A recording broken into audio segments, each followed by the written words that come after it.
আসসালামু আলাইকুম। সবাই কেমন আছেন? দেশ ও দেশের বাইরে ভাই বন্ধু সবাই কেমন আছেন? দেশবাসী সবাই কেমন আছেন?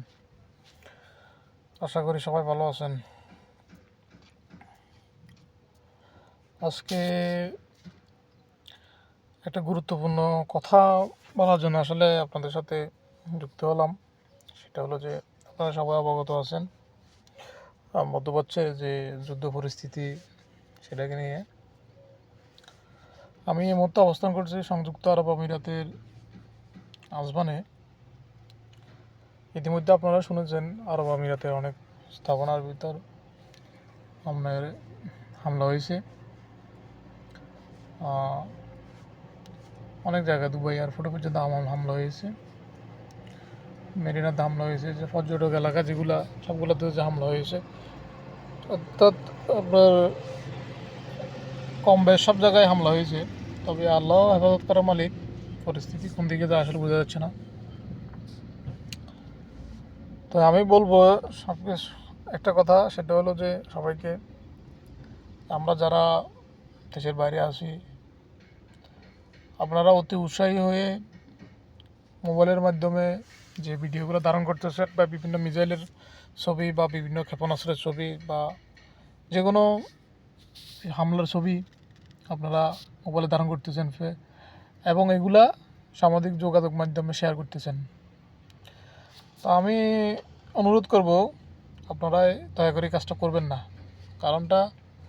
কারণ এটা আপনি এত আপনার প্রোফাইলে ছাড়তেছেন, কিন্তু এটা আপনার দেখা গেছে যে এটা ভাইরাল হয়ে যেতেছে। তো এখন দেখা গেছে যে সব দেশে আপনাকে, আমরা এটা বাংলাদেশ না, আপনারা অনেক, আপনারা না বুঝে মনে করেন যে না এটা চাইলে কী হবে বা কি, এটাকে এত কেয়ার করতেছেন না, কিন্তু জিনিসটা আসলে এরকম না। দেখা গেছে যে এটা হচ্ছে যে আপনাদের অন্য একটা দেশ, আপনি বুঝতে হবে যে এখানে একটা নিজস্ব একটা এখানে আইন ব্যবস্থা আছে, এখানে ল আছে, এদের কানুন যেটা আপনাকে অ্যালাউ করে আপনি ওইটাই করতে পারবেন, এর বাইরে আপনি যাবেন না। তো আর বিভিন্ন উস্কানিমূলক পোস্টগুলো করবেন না, যেমন ইরানের পক্ষে নিয়েও বা আমেরিকার পক্ষে নিয়ে বা ইসরায়েলের পক্ষে নিয়ে কারো পক্ষে বিপক্ষে কিছু বলতে যাবেন না। এবং কোনো আপনার সন্দেহ হওয়ার মতো কোনো পোস্ট শেয়ার করবেন না, যেগুলো উস্কানি, কোনো কোনো দেশের সরকার প্রধানকে নিয়ে কোনো একটা মানে নোংরা ভাষা পোস্ট করা, এগুলা করবেন না। দেখা গেছে যে আপনি এটাকে এত সিরিয়াসভাবে নেন নাই, কিন্তু জিনিসটা আপনার জন্য অনেক মারাত্মক ঝুঁকি তৈরি করবে, যেটা অলরেডি আপনার আমাদের এম্বাসি থেকে বলে দেওয়া হয়েছে। আর যারা দেশে যাবেন, ছুটিতে যাবেন বা চলে যাবেন, তারা আপনার যেখান থেকে টিকিট নিছেন বা যাদের সাথে আপনার পরিচয় আছে তাদের সাথে কথা বলে টিকিটগুলো কনফার্ম করেন। প্রয়োজনে 1 মাস 2 মাস পরে যান, পরিস্থিতি বিবেচনা করে যান। অতি উৎসাহী হয়ে চলে যান না। দেখা গেছে যে আপনার সময় থেকে জীবনের মূল্য অনেক বেশি।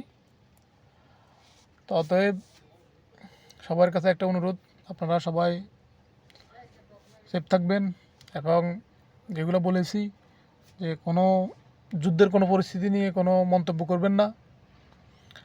আপনি সামনে এসে একটা পোস্ট আপনি দেখি হয়তো একটা লাইক বা একটা শেয়ার করে দেন। শেয়ার না করলে চলবে, আপনি একটা যে কোনো একটা মন্তব্য করে, কিন্তু আপনি ওইভাবে মন্তব্য করবেন না যেটা এই দেশের সরকার বিরোধী, বা মনে করেন যে আপনার ভবিষ্যতে একটা আপনার জন্য একটা হুমকি হয়। আর কেউ মোবাইলে হামলার ছবিগুলো রেকর্ড করবেন না দয়া করে। তো আপনাদের একজনের, দেখা গেছে যে আপনার একজনের কারণে সারা প্রবাসীদের মনে করেন বদনাম হতে পারে। কী দরকার আমাদের দেশের সুনাম নষ্ট করার জন্য, এগুলো করার দরকার নাই। তো এটাই ছিল সবার কাছে অনুরোধ। আর সবাই সবার জন্য দোয়া করবেন, বিশেষ করে আমার জন্য দোয়া করবেন, যারা আমরা যুদ্ধ পরিস্থিতির ভিতরে আছি, আমাদের জন্য দোয়া করবেন।